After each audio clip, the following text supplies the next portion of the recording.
guys, welcome to Out of Bounds, the weekly sports talk show hosted by yours truly, Carson Williams, alongside Evan O'Brien. Evan, how you doing today? I'm doing really good. How about you? Doing pretty good. This week we've got North Sports, Nuggets Thunder game, and MLB spring training, so let's get started. Boys basketball lost last Friday night at Putnam City, 61-50, but it was actually, somewhat close until the fourth quarter, until juniors David Bush and Ronnie Boyce got things going for the Pirates.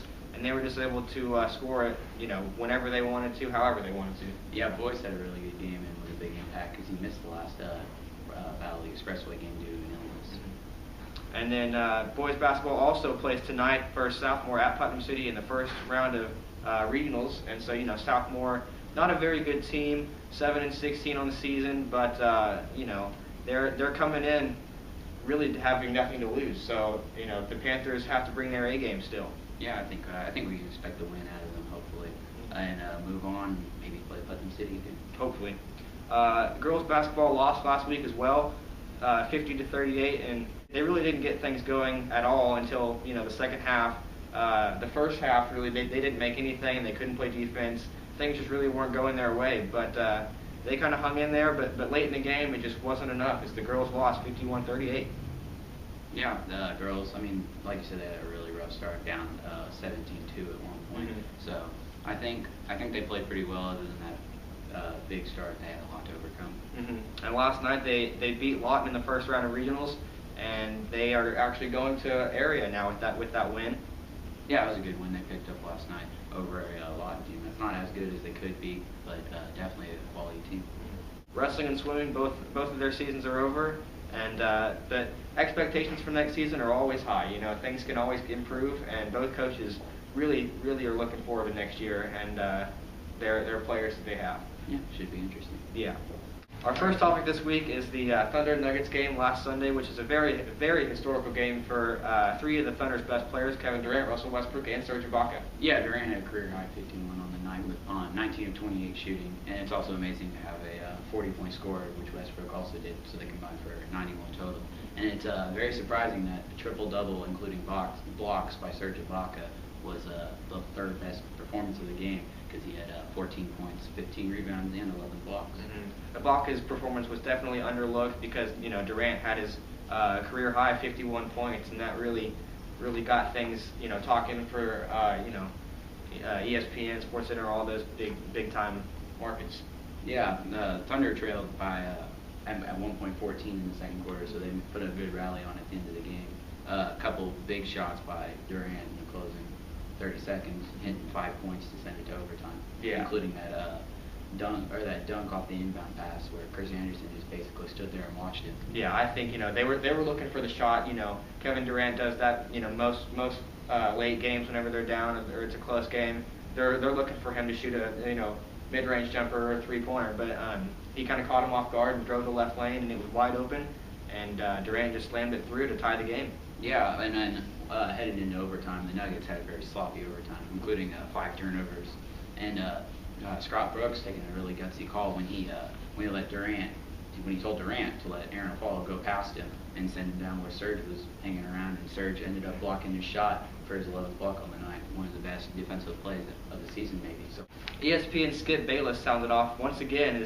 He's a very vocal columnist for ESPN, and he says he has a problem with how many shots Russell Westbrook takes, because he once again shot one more shot than Kevin Durant, and I honestly don't think it's that big of a deal. Somebody's got to take those shots that Durant doesn't get every time down the court, because he's not going to take all the shots in the game, so somebody's got to do it. And who's going to do it?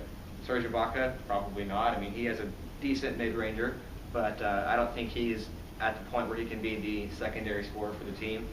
You've got Thabo Sefolosha when he's healthy, not our second option for offense. He's definitely our first option for defense, but for offense, he's not the one to go to. James Harden, he's been there. He's definitely pulling his weight off the bench, but he can be somewhat inconsistent. And so I definitely think Russell Westbrook is the number 2 option. Although, like Harden, he can be inconsistent, but he's definitely more athletic, a lot quicker, can get to the basket better. And I just think that Russell Westbrook is our number 2 scorer. Yeah, Westbrook is definitely a very good point guard, one in top three in my opinion, behind Rose and Paul. But I don't think he's a very good fit in Oklahoma. I think he's a great player and has a lot of potential to be maybe the #1 player for a lot of other teams. But I think in the Thunder system, they need more of a pass-first point guard than someone who wants to put up 40 points. And so that's why I've always thought I've been for maybe a trade to get Rondo, because with salary cap-wise, Rondo isn't going to have as big of a contract as Westbrook, who just signed his extension. So I think it could free up a lot more cap room, maybe make another move in this team. This team, though, even with Westbrook, is definitely a deep playoff potential team. We're going to take a break. We'll be right back.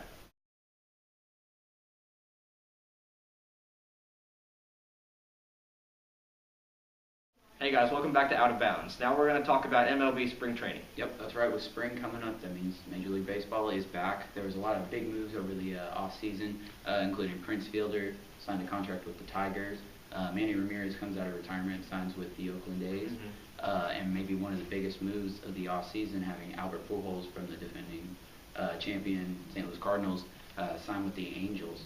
And also Jose Reyes, who's been wanting out of New York for a while now, got his wish and is with the Miami Marlins. So how do you think about, what do you feel about the Miami Marlins this year? You know, new name, new colors, new guys, new stadium. They basically remodeled that whole franchise, and I think that they're on a definite upswing. They've got Mark Burley from the White Sox. They've got Carlos Zambrano from the Cubs, both pitchers, very good pitchers, I think, in their own name. They also have Ozzie Guillen, the former skipper of the White Sox, came with Mark Burley from Chicago, and I think that they're going to be very good. I also think that the Detroit Tigers are going to be one to watch. Prince Fielder was the second biggest free agent, and I think he has very, very good power. He can turn his hips and send the ball out of the park whenever he needs to. Yeah, they're definitely a good team, especially building off of last year's good season and adding maybe top 3 first basemen in MLB. They also have AL MVP Justin Verlander. He was a very, very good pitcher last year. Yeah, he definitely had a great season. Definitely deserved the Cy Young Award. Speaking of Milwaukee Brewers, Ryan Braun over the off-season was accused of a potential rule violation by taking performance-enhancing drugs and could face 50-game suspension this year, which led people to see who who should have been the MVP last year, since he didn't win it. And number 2 in the rankings was Matt Kemp from the Los Angeles Dodgers. And Kemp had a very good year, but says he does not want to win the MVP by default, saying that he'll lose how special it is. Yeah, I agree. Going back to Manny Ramirez coming out of retirement, he does have to serve a 50-game suspension whenever the season starts due to his drugs that he took. So we're going to have to wait at least 50 games before we can see how he comes off that retirement. Moving to the St. Louis Cardinals. They were the defending champions last October. They had Albert Pujols, they had Tony La Russa, they had Dave Duncan.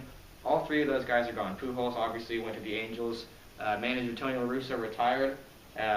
So did pitching coach Dave Duncan. And those 2 coaches are very good coaches. Tony La Russa, definitely a Hall of Famer.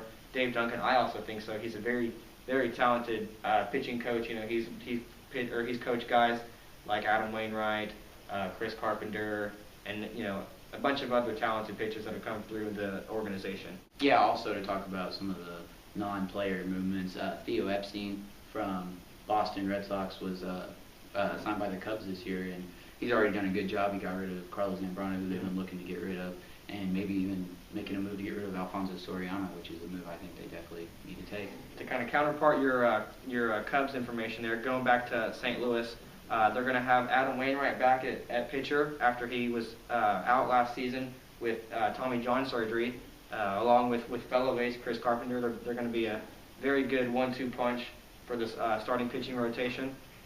World Series MVP David Freese comes back as the big man in St. Louis after Pujols' departure.